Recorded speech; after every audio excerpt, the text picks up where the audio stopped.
from the catastrophic losses of 1941 to the hammer blow at the Reichstag, a philosophy of mass production and brute force that overwhelmed the Wehrmacht. This is the complete technical catalog of the Soviet Red Army. Let's start with the light tanks. T-26, the backbone of the 1930s. Based on the British Vickers 6-ton, it was the most numerous tank in the world at the start of the war. Though heavily armed for its size, its thin armor made it an easy target for German guns. BT-2, the Speed Demon, the first Soviet tank to use the Christie suspension. Designed for deep penetration warfare, it prioritized speed over armor and could run on wheels without tracks. BT-5, the upgunned racer, an improvement on the BT-2, fitting the larger turret of the T-26 to standardize the 45mm gun across the fleet. BT-7, the cavalry tank, the definitive Christie tank. With sloped frontal armor and a more reliable engine, it served as the doctrinal ancestor to the legendary T-34. T-37A, the swimming scout,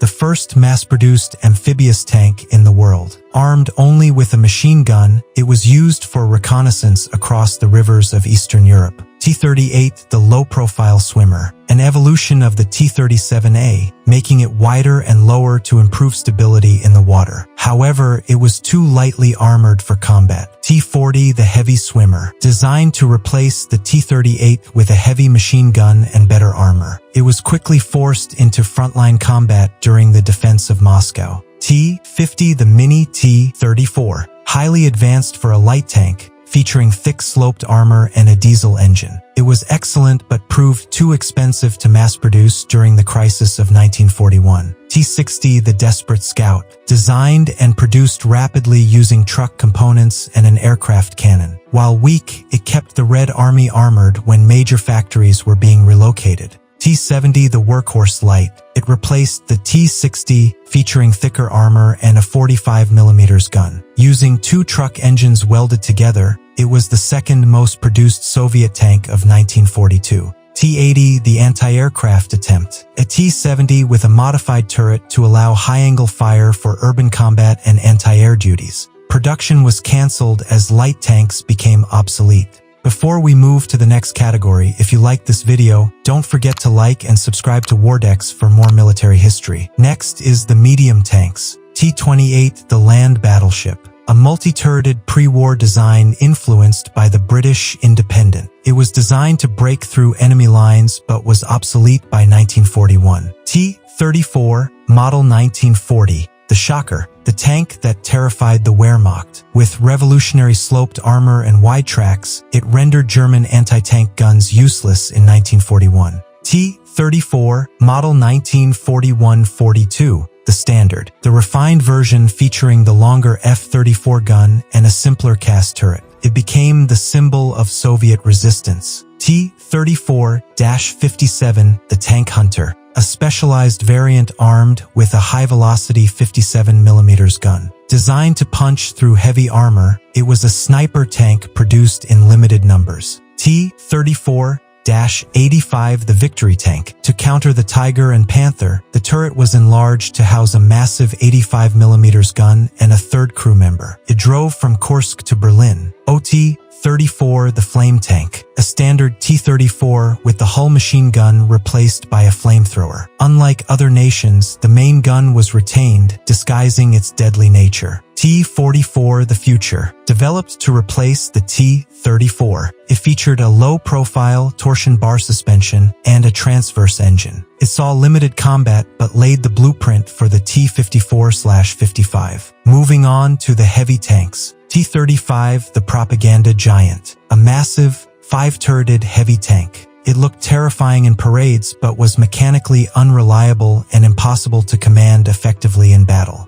KV-1, model 1939-40, the Impenetrable Fortress. In 1941, a single KV-1 could hold off entire German divisions. Its armor was immune to nearly all German guns, though it was plagued by transmission failures. KV-2, the Bunker Buster, a KV-1 hull fitted with a massive box-like turret housing a 152mm howitzer. Designed to destroy fortifications, its high profile made it a priority target. KV-1S, the Speed Upgrade, S stands for Skorostnoy, speed. A stripped-down KV-1 with thinner armor and a new gearbox, attempting to make heavy tanks keep pace with T-34s. KV-85 the stopgap. A KV-1S hull fitted with the new turret of the IS-1 to bring the 85mm gun to the field while the IS series was finalized. IS-1 ISF Stalin the transition, the first of the Stalin series. It fixed the mechanical flaws of the KV series. It was quickly replaced when the 85mm gun was successfully mounted on the lighter T-34. IS-2 the hammer, armed with a massive 122mm gun derived from field artillery. Its high-explosive shell could tear open concrete bunkers and knock out Tiger tanks with sheer kinetic energy. S-3 the pike nose, featuring a radical pointed front hull and a frying pan-shaped turret for maximum armor deflection. It arrived too late for major combat but terrified the Allies at the Berlin Victory Parade. Next, the self-propelled guns, SU series. ZIS-30 the tractor makeshift, an anti-tank gun mounted on a Komsomolets artillery tractor. Unstable and unprotected, it was a desperate measure to get high-velocity guns to the front. Su-76 the People's Support. Built on the T-70 chassis, lightly armored and open-topped, crews nicknamed it the Bitch due to the harsh cold. Yet, it was the second most produced Soviet armored vehicle. Su-122 the assault howitzer. Based on the T-34 hull, it lacked a turret, mounting a 122mm howitzer directly in the hull to blast bunkers and infantry concentrations. Su-85 the tank destroyer. Based on the T-34 hull, it mounted the 85mm anti-aircraft gun to counter the new German Tigers before the T-34-85 was ready. Su-100 the sniper, an upgrade of the Su-85, fitted with a powerful 100mm naval gun. It could penetrate the frontal armor of a Panther tank at long range. Su-152 the Beast Slayer, Zveroboy, built on the KV-1 chassis. Its massive 152mm howitzer could blow the turret off a Tiger tank with a single high-explosive hit. Su-122 the heavy support. Built on the IS-2 chassis, it carried a long-barrel 122mm gun for long-range anti-tank duties and heavy artillery support. Su-152 the city leveler, the successor to the Su-152 on the IS chassis. It served as heavy assault artillery,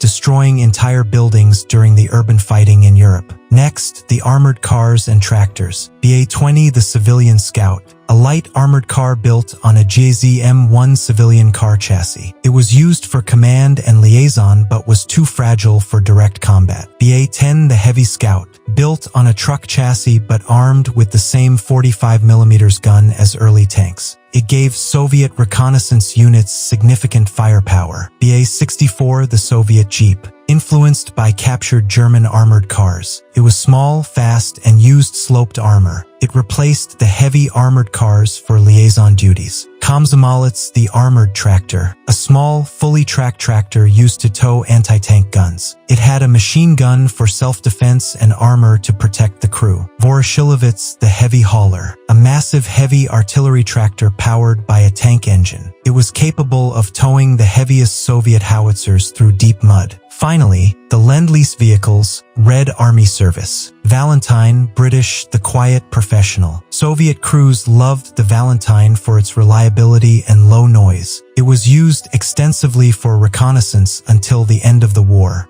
Matilda II, British, the slow shield. Initially valued for its thick armor, but its lack of high-explosive shells and problems with snow clogging the skirts made it less popular. M3 Stuart, American, the high-octane issue. While fast, it required high-octane fuel which was rare in the USSR. Crews found it too lightly armored, calling it a grave for two. M3 Lee, American, the grave for six. Disliked by Soviet crews due to its high silhouette and rubber tracks that burned easily. It was relegated to secondary fronts like the Arctic. M4A2 Sherman, American, the MK, highly valued by elite guards units. Crews appreciated its reliability, comfort, and the fact that it didn't explode as easily as T-34s due to wet ammo storage. M10 Wolverine, American, the foreign hunter. Supplied in limited numbers, the The Soviets used them strictly as self-propelled artillery regiments rather than tank destroyers. M2/M3/M5/M9 half-track,